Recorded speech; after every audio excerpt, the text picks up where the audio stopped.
जिंदाबाद जिंदाबाद जिंदाबाद। जय जय जय जय जय भीम जय भीम जय भीम। संविधान का उल्लंघन बंद करो, बंद करो, बंद करो। शासन प्रशासन मुर्दाबाद, मुर्दाबाद मुर्दाबाद। राजस्व अधिकारी मुर्दाबाद, मुर्दाबाद मुर्दाबाद। तहसीलदार मुर्दाबाद, मुर्दाबाद मुर्दाबाद। भाजपा शासन मुर्दाबाद, मुर्दाबाद मुर्दाबाद। कोर्ट रचना की जांच करो, जांच करो, जांच करो। धोखे से घर उजाड़ना बंद करो, बंद करो, बंद करो। विष्णुदेव साय मुर्दाबाद, मुर्दाबाद मुर्दाबाद। एसडीएम मुर्दाबाद। मुर्दाबाद मुर्दाबाद। जय हिंद। मैं निकिता राकेश जशवानी छत्तीसगढ़ से। लेकिन इस वक्त हम लोग घरघोड़ा में मौजूद है, जहां पर एक अनिश्चितकालीन हड़ताल चालू है। मेरे पीछे की एक तस्वीर मैं आपको दिखाऊंगी। आप यहां देख सकते हैं कि यहां पर इस अनिश्चितकालीन हड़ताल में छोटे छोटे बच्चे आपको नजर आएंगे, कुछ बुजुर्ग महिलाएं नजर आएंगी, उन्हीं के साथ में कुछ युवा भी आपको नजर आएंगे। दरअसल मामला कुछ ऐसा है कि ये अनिश्चितकालीन आमरण अनशन जो यहाँ पर चल रहा है, ये इनके निवास के लिए चल रहा है। दरअसल बात ऐसी है कि इन लोगों का कहना आता है कि लगभग 50 साल से ये लोग यही पीछे की एक कॉलोनी में, जो कि उस कॉलोनी में रहते थे लगभग 50 सालों से, और इसी बीच अभी जुलाई, अगस्त और सितंबर में 3 महीने में इन्हें 3 बार कब्जा नोटिस भेजा गया। उसके बाद अचानक से एक दिन इनके घर पे बुलडोजर चला दिया गया। बुलडोजर चलाने के बाद में ये बच्चे जो यहाँ इस वक्त दिख रहे हैं, ये रोड पर आ चुके हैं। कुछ बच्चे ऐसे हैं जो स्कूल जाते हैं, लेकिन घर अस्त व्यस्त होने की वजह से वो लोग स्कूल नहीं जा पा रहे हैं। उसके अलावा उन घरों के साथ में कहीं ना कहीं दुकान इन लोगों ने निकाले थे, जिससे इनका जीवन यापन ठीक तरीके से हो रहा था। लेकिन अब इनके पास में सड़क में बैठने के अलावा दूसरा कोई रास्ता नहीं बचता, क्योंकि इन लोगों ने प्रमाणिक अपने जो इनके जो दस्तावेज थे उन्हें लेकर के ये लोग राजस्व मंत्री के अलावा सीएम जो है हमारे विष्णुदेव साय, उनके पास भी ये लोग अपनी गुहार लगाने के लिए गए थे, थाना गए थे। उसके अलावा काफी नेता मंत्रियों के दफ्तर, कार्यालय, काफी जगह ये लोग अपने हक के लिए अपने प्रमाण जो इनके पास में है इनके जमीन के, उन्हें लेकर के काफी लोगों के पास गए थे, लेकिन कहीं भी इनकी गुहार नहीं सुनी गई। और बस उसी बात को लेकर के आज ये लोग यहाँ रोड पर आमरण अनशन के लिए बैठने को मजबूर हो चुके हैं। क्या कुछ पूरा मामला है और क्या कुछ इनकी मांगे हैं, इनसे जुड़ते हैं और जानने की कोशिश करते हैं।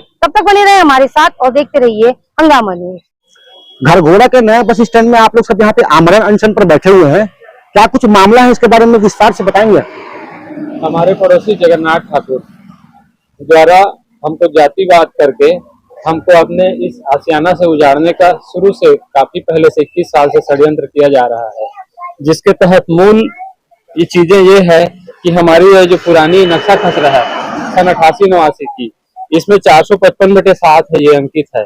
तो हिंदी के 7 को कूट रचना करके 6 बना दिया गया और 6 बना करके मेरा भूमि है करके बोला जा रहा है।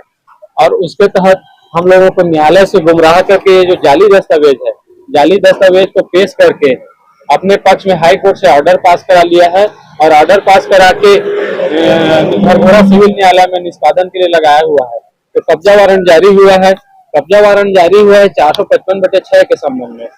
तो हमारा जब आए थे 14 जुलाई 2025 को चिन्हांकित करके कब्जा दिया जाए करके, तो कब्जा की कार्यवाही चांदा मुनारा एग्जैक्ट हुई। क्यों? क्योंकि घरघोड़ा में यहाँ बटांकन नहीं है, मूल नक्शा बचा हुआ है। तो हम लोगों ने बोला कि एग्जैक्ट चिन्हांकित कीजिए, बटांकन कीजिए, बटांकन करने के बाद आप कब्जा कीजिए, क्योंकि हमारी भूमि तो 455/7 है, आप 6 की पहचान कीजिए। तो पहचान किए तो ये जो हनुमान मंदिर दिख रहा है, सुनील ठाकुर का जो पूरा जमीन है, जो इसी के परिवार है, जगन्नाथ ठाकुर का भतीजा है, उसके अंदर में वो जमीन मिली 455/6। 16 जुलाई का जो हुआ उसमें 0.32 हेक्टेयर देना था कब्जा के लिए, तो वहाँ एक्स्ट्रा 191 हेक्टेयर मिला है, जितना उन लोगों का 0.075 हेक्टेयर 2 नंबर मिला के होता था, तो 191 हेक्टेयर बहुत उससे एक्स्ट्रा जमीन वहाँ मिला। उसके बावजूद जगन्नाथ ठाकुर द्वारा, जो हमारे विरोधी हैं, जो वाद लाए हैं, उनके द्वारा एक्सेप्ट नहीं किया गया, कब्जा वारंट वापस हुआ। जबकि पंचनामा और प्रतिवेदन में साफ साफ लिखा गया था कि उत्तर दिशा में ये भूमि मिला है और आवश्यकता से अधिक जमीन मिला है। तो जमीन मिलने के बाद भी और बटांकन नहीं होने के कारण कब्जा की कार्यवाही नहीं हो सकती है करके। उस दिन अगर चाहे रहते आरआई द्वारा साहब द्वारा पंचनामा को स्पष्ट कर देते कि हम लोगों का वहाँ कब्जा नहीं पाया गया है तो केस क्लोज हो जाता। लेकिन तहसीलदार साहब का फोन आया आरआई के पास और आरआई साहब उसको स्पष्ट किए कि कैसे उत्तर दिशा में मिला है और बटांकन नहीं होने के कारण कब्जा कार्रवाई नहीं हो सकता है। क्या इसको तोड़ने के पहले आप लोग को सूचना दी गई थी? नहीं सर, कोई सूचना नहीं मिली, कोई नोटिस भी नहीं मिला। 3 बार कब्जा वारंट जारी हुआ है सर, तीसरी बार लास्ट में अभी जारी हुआ है 23 सितंबर को। उस दिन मेरे द्वारा सारे दस्तावेज दिखाए गए और ये 455/7 के संबंध में 88-89 में मेरे पिताजी स्वर्गीय प्रहार के नाम से प्रकरण चला था।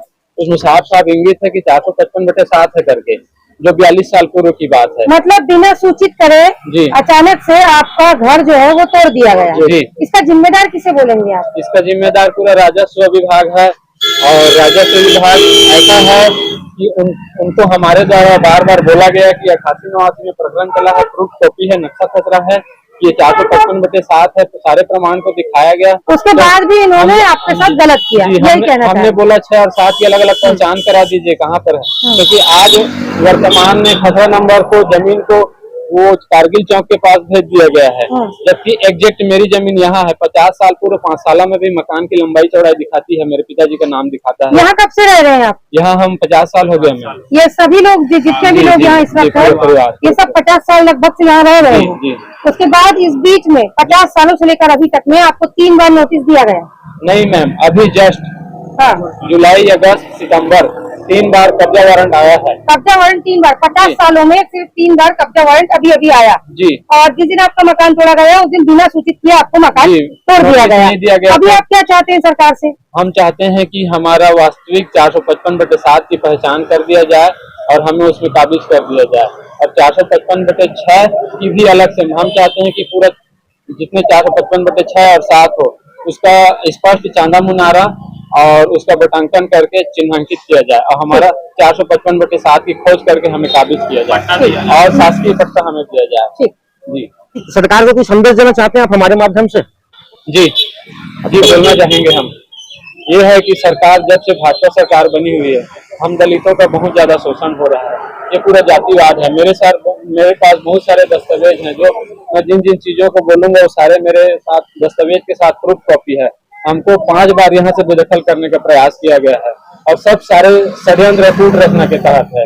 तो सभी उनका पूंजीवाद है, सवर्ण व्यक्ति है करके उनका सपोर्ट समर्थन लिया जा रहा है। हम छोटा जाति समाज के व्यक्ति यहाँ रोड किनारे में बसे हुए हैं, हमारे घर घोड़े में इकलौता, जिस कारण हर हमेशा हमको टारगेट किया जा रहा है और हर संभव प्रयास किया जा रहा है कि हमको यहाँ से निकाल सके।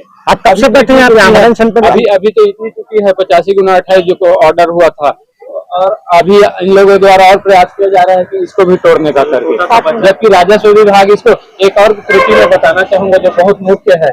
85/28 नाप के चले गए हैं, कब्जा दे दिए हैं, तोड़ दिए हैं बिना नोटिस का।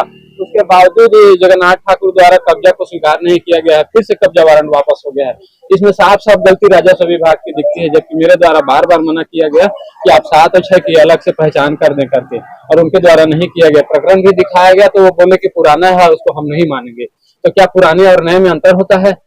ये सरासर अन्याय हो रहा है हम लोगों के साथ।